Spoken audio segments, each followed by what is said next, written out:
जय हिंद दोस्तों। क्या सच में राहुल गांधी नेक्स्ट पीएम बन सकते हैं? हाँ, ये वही राहुल गांधी हैं जिसे कुछ लोग जो है पप्पू बोलते हैं। तो क्या यही पप्पू 2029 के चुनाव के बाद पीएम बन सकते हैं? राहुल गांधी का जन्म 19 जून 1970 को हुआ था। उस समय में इनकी दादी पीएम थी। मतलब जिस उम्र में बच्चों को होमवर्क करना सिखाया जाता है, उस उम्र में राहुल गांधी को बेटा देश संभालना सीखो पढ़ाया जाता होगा और सिखाया जाता होगा। शुरुआती टाइम में राहुल गांधी को दिल्ली के टॉप स्कूल में डाला गया। उसके बाद में देहरादून के डून स्कूल में डाला गया। सब कुछ बढ़िया चल रहा था, पढ़ाई लिखाई मस्त, फ्यूचर प्लान। फिर आता है 1984 और उनकी दादी का हत्या हो जाता है। प्रधानमंत्री का मर्डर हो जाना ये अपने आप में बहुत ही शॉकिंग न्यूज था, देश के लिए भी और फैमिली वाले लोगों के लिए भी। और यहीं से जो है राहुल गांधी की जिंदगी बदल जाती है। सिक्योरिटी इतनी टाइट कर दी जाती है कि राहुल गांधी जो है घर से बाहर निकल ही नहीं सकते हैं किसी कीमत पे। राहुल गांधी को बाहर निकलने ही नहीं दिया जाता है क्योंकि दादी का मर्डर हो गया था। तो इस हिसाब से अगर देखा जाए तो फैमिली में किसी भी मेंबर के साथ कुछ भी हो सकता था कभी भी। राहुल गांधी का स्कूल बंद हो गया, नॉर्मल लाइफ जीना बंद हो गया, घर में ही टीचर्स आने लगे इनको पढ़ाने के लिए और ये बाहर कहीं नहीं जाते आते थे। इनका हर जगह आना जाना बंद कर दिया गया। फिर आता है 1991 और फैमिली वालों को फिर से एक बड़ा झटका लगता है, यानी राजीव गांधी का मर्डर हो जाता है। राहुल गांधी के पिता राजीव गांधी का मर्डर हो जाता है। जरा सोच के देखिए कि एक ही फैमिली में दो लोगों का मर्डर हो जाना ये अपने आप में बहुत ही बड़ी बात थी, और वो भी पीएम के पोस्ट पे बैठे लोगों का मर्डर हो जाना, यानी अपने आप में ये बहुत ही दुख की बात और बहुत ही बड़ी बात थी। राहुल गांधी के फादर के मर्डर के बाद एक समय ऐसा आ गया कि राहुल गांधी को अपना नाम तक छुपाना पड़ा और अपना नाम बदलना पड़ा। अमेरिका में राहुल गांधी राहुल विंची बनकर पढ़ाई किए ताकि उनको कोई पहचान न सके। ट्रिनिटी कॉलेज से राहुल गांधी एमफिल किए और कुछ समय के लिए हार्वर्ड भी गए थे। मतलब राहुल गांधी पढ़ाई लिखाई के मामले में बहुत आगे थे और पढ़ाई लिखाई में कोई कमी तक उन्होंने नहीं छोड़ा। अब यहाँ पे इंटरेस्टिंग बात यह है कि राहुल गांधी को पॉलिटिक्स में कोई इंटरेस्ट नहीं था। राहुल गांधी चाहते तो आराम से कॉर्पोरेट लाइफ जी सकते थे और विदेश में रहकर सेटल हो सकते थे, लेकिन वो कहते हैं ना कि आप चाहे जितना भी कोशिश कर लें लेकिन किस्मत में जो लिखा होगा वो होकर ही रहेगा। अब यहाँ पे राहुल गांधी की दादी भी पीएम थी, उनके फादर भी पीएम थे, मम्मी जो थी एक्टिव पॉलिटिकल लीडर थी। ऐसे में राहुल गांधी कुछ और कैसे कर सकते थे? 1999 में राहुल गांधी इंडिया लौटते हैं और उस समय भाजपा की सरकार थी और अटल वाजपेयी जी पीएम थे। वैसे तो कांग्रेस सत्ता में नहीं थी लेकिन पूरी तैयारी हो रही थी कमबैक की, और इसी समय से शुरुआत हुई राहुल गांधी की पॉलिटिकल करियर। राहुल गांधी धीरे धीरे घूमने लगे, गरीबों से मिलने लगे और जमीनी हकीकत को धीरे धीरे जानने लगे, और यहीं से इनका पॉलिटिकल जर्नी की ऑफिशियल स्टार्टिंग होने वाली थी। फिर क्या, 2004 में राहुल गांधी राजनीति के मैदान में उतर गए और अमेठी से वो चुनाव लड़े। राहुल गांधी चुनाव लड़े और लगभग 2.5 लाख से ज्यादा वोटों से जीत भी गए, और जीत के बाद कांग्रेस भी सत्ता में आ गई और फिर यहीं से राहुल गांधी की धमाकेदार एंट्री हुई और राहुल गांधी की चर्चाएं होने लगी। इसके बाद राहुल गांधी यूपी जाते हैं, गांव घूमते हैं, दलितों से मिलते हैं, किसान से बातचीत करते हैं। राहुल गांधी का बस एक ही नारा था, कांग्रेस डिवाइड नहीं करती है, कांग्रेस जोड़ती है। कोई भी कास्ट हो, कोई भी धर्म हो, सब एक बराबर है। और ऐसे ही करते करते राहुल गांधी की इमेज लोगों के नजरों में बनने लगी। फिर आता है 2009 के इलेक्शन और इस बार राहुल गांधी 4 लाख से ज्यादा वोटों से फिर से जीत गए। कांग्रेस फिर से सरकार बनाती है और इस बार मनमोहन सिंह पीएम बने और राहुल गांधी का इमेज एकदम नेक्स्ट लेवल पर था और राहुल गांधी पब्लिक के नजर में थे। सब कुछ ठीक ठाक चल रहा था और ऐसा लग रहा था कि इसके बाद राहुल गांधी पीएम बनेंगे, लेकिन ये पॉलिटिक्स है और यहाँ पे कभी भी कुछ भी हो सकता है। फिर आता है 2014 और इस बार सामने नरेंद्र मोदी थे और नरेंद्र मोदी अपना कैंपेन चालू किए। मोदी जी का नारा था कि अच्छे दिन आने वाले हैं और राहुल गांधी को निकनेम मिल जाता है शहजादा। अब एक तरफ मोदी जी खुद को चाय वाला बताते थे और इधर शहजादे थे। धीरे धीरे मीडिया को मसाला मिल गया और व्हाट्सएप यूनिवर्सिटी को सिलेबस मिल गया और मोदी जी को जनता का रियल हीरो बनाकर प्रेजेंट कर दिया गया और लोगों को अपने जाल में फंसाया गया बोल बोल कर कि अच्छे दिन आने वाले हैं, अच्छे दिन आने वाले हैं। और मोदी जी खुद को ग्राउंड ऑफ स्ट्रगलर दिखाते थे जनता को। और फिर 2014 के इलेक्शन में एक ऐसा तूफान आता है कि कांग्रेस जो थी 44 सीटों पर ही निपट गई। देखिए, वैसे तो राहुल गांधी अमेठी से अपना सीट जीत चुके थे, लेकिन उनकी पार्टी जो थी वो तो आउट हो चुकी थी और सरकार बनाने के लिए सिर्फ 44 सीटों से काम चलने वाला नहीं था। राहुल गांधी पब्लिक में नॉर्मल दिखते हैं और बोलते थे कि जनता जो करेगी सब ठीक है, जनता ही मालिक है। लेकिन राहुल गांधी को ये बिल्कुल भी अंदाजा नहीं था कि ये सिर्फ उनकी हार नहीं है, अभी आगे आगे बहुत सारा चीज देखना बाकी है। अब यहाँ पे मीडिया जो है कांग्रेस की हार की सारा ब्लेम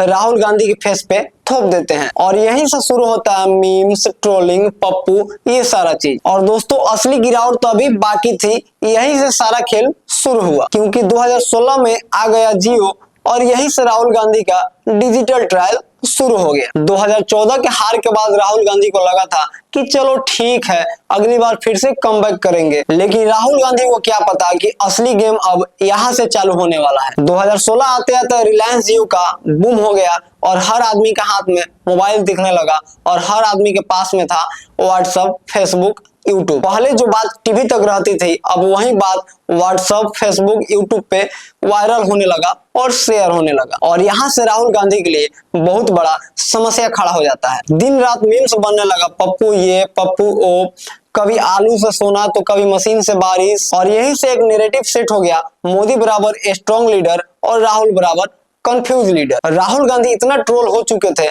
कि कभी कभी ये मान लेते थे कि हाँ मैं पप्पू हूँ आपके लिए। धीरे धीरे कांग्रेस गायब हो गई और हर जगह दिखाया जा रहा था कांग्रेस तो अब खत्म हो गई, कांग्रेस तो अब खत्म हो गई। फिर आता है 2019 का इलेक्शन और भाजपा जो है भारी बहुमत से जीत गई और कांग्रेस को लगभग 50 सीटें ही सिर्फ मिली थी। लेकिन असली झटका तो ये था कि राहुल गांधी अमेठी से चुनाव हार गए। हाँ, वही अमेठी जहां से राहुल गांधी पहले 3-3 बार जीत चुके थे, लेकिन राहुल गांधी इस बार अमेठी से चुनाव हार गए। यह एक ऐसा समय था मानो कि जैसे क्रिकेट टीम अपने 10 विकेटों से आउट हो गई। फिर क्या, मीम्स और भी तेज होने लगा, पहले से और भी ज्यादा शेयर होने लगा और लोग ये कहने लगे कि राहुल गांधी का तो अब करियर खत्म हो गया, इनका जो है पॉलिटिकल करियर अब खत्म हो गया, अब कुछ नहीं बचा है। 2019 से लेकर 2022 तक राहुल गांधी एकदम से गायब हो गए, ना बड़े भाषण ना एग्रेसिव पॉलिटिक्स, और लोग बोलने लगे कि राहुल गांधी अब तो विदेश चले गए और लोग ये भी बोलने लगे कि लग रहा है राहुल गांधी अब राजनीतिक छोड़ दिए और सब कुछ छोड़ छाड़ के अब विदेश चले गए। लेकिन अब आता है ट्विस्ट, 2022 के सितंबर में अचानक से राहुल गांधी अनाउंस करते हैं भारत जोड़ो यात्रा। लगभग 3500 किलोमीटर से ज्यादा पैदल यात्रा कन्याकुमारी से लेकर कश्मीर तक।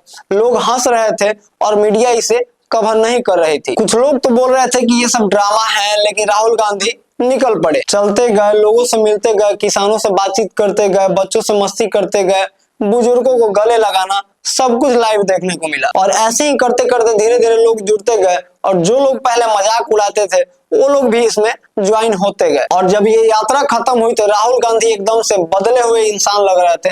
वो पहले वाले राहुल गांधी से एकदम बिल्कुल से अलग हो गए थे और अब जाके राहुल गांधी बिल्कुल बदल चुके थे। अब राहुल गांधी की बॉडी लैंग्वेज, कॉन्फिडेंस लेवल सब कुछ बदल गया था और अब ये एक नया राहुल गांधी बन चुके थे। और लोग भी कहने लगे कि पहले वाले राहुल गांधी अब ये नहीं है, बंदे में दम है और बंदे का काम अब लोगों को अच्छा लगने लगा, लोगों को कुछ ना कुछ नया दिखने लगा और यहीं से राहुल गांधी का कमबैक मोड ऑन हो जाता है। लेकिन असली इंपैक्ट दिखा 2024 के इलेक्शन के समय। अब राहुल गांधी खुलकर बोलने लगे, बड़े बड़े भाषण, संसद में एग्रेसिव सवाल। कुछ लोग भी यहाँ पे बोलने लगे कि भाई ये तो राहुल गांधी अब सीरियस लीडर बन चुका है। अब राहुल गांधी सीधा सीधा सरकार पर अटैक कर रहे थे। राहुल गांधी बोलते हैं कि बड़े बड़े उद्योगपति लोग अमीर बनते जा रहे हैं और छोटे लोग पीछे छूटते जा रहे हैं। वो सीधा सरकार से सवाल करते हैं, बार बार अडानी अंबानी का नाम ले रहे थे और वो कह रहे थे कि सिस्टम जो है सिर्फ कुछ ही लोगों के लिए बनी हुई है। भले ही मीडिया राहुल गांधी की बातों को इग्नोर कर रही थी, लेकिन यह सब जो क्लिप था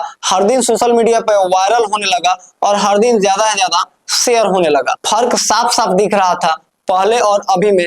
ग्राउंड पे लोगों का नजर जो था राहुल गांधी पे था। फिर आता है 2024 का चुनाव और बीजेपी का नारा था इस बार 400 पार। पूरा का पूरा माहौल बना दिया गया था कि इस बार तो इतिहास बनने वाला है। लेकिन जब रिजल्ट आया तो पूरा का पूरा सिस्टम हिल गया और कांग्रेस को मिली थी 99 सीट, जो कि 2019 के मुकाबले एकदम डबल थी और बीजेपी को 400 तो छोड़ो 250 के आसपास ही रुक गई। सबसे बड़ी खास बात यह थी कि राहुल गांधी 2-2 सीट से जीत चुके थे। मतलब जिस राहुल गांधी को लोग 5 साल पहले फिनिश लीडर बता रहे थे, वही राहुल गांधी फिर से नेशनल लीडर के सेंटर पर आ गए। अब लोग यहाँ पे राहुल गांधी को सीरियसली समझने लगे और कुछ लोग सोचने लगे क्या राहुल गांधी को हल्के में लेना गलती हो सकती है। और फिर इसके बाद आया असली मजा, वोट चोरी का। राहुल गांधी ने सीधा सीधा इलेक्शन कमीशन के ऊपर सवाल उठा दिया और मजे की बात यह थी कि सामने से कोई बढ़िया सॉलिड सा जवाब जो था पब्लिक को नहीं मिली। सामने से जवाब नहीं मिलने पे पब्लिक भी समझने लगी कि कुछ तो गड़बड़ है और कुछ ना कुछ गोलमाल जरूर है। आज के टाइम में राहुल गांधी सिर्फ अपोजिशन लीडर नहीं है, आज के टाइम में राहुल गांधी एजेंडा सेट करते हुए दिख रहे हैं। जिसे लोग पहले पप्पू कहते थे, आज वही पप्पू संसद में शार्प सवाल करता है। राहुल गांधी की इमेज धीरे धीरे रीबिल्ड हो रही है, यूथ फिर से कनेक्ट हो रहे हैं और राहुल गांधी अब लगातार काम कर रहे हैं। अब सवाल यही है दोस्तों, क्या राहुल गांधी 2029 में पीएम बन सकते हैं या फिर बाद में बन सकते हैं? इतिहास गवाह है, जिसने सबसे ज्यादा गिरावट देखी होगी वही इंसान सबसे बढ़िया वाला कमबैक करता है। हार के बाद अगर इंसान खुद को बदल दे तो वही हार इंसान की सबसे बड़ी ताकत बन जाती है। दोस्तों सवाल सीधा सा है, क्या कांग्रेस पार्टी आने वाले टाइम में बीजेपी पार्टी को टक्कर दे पाएगी?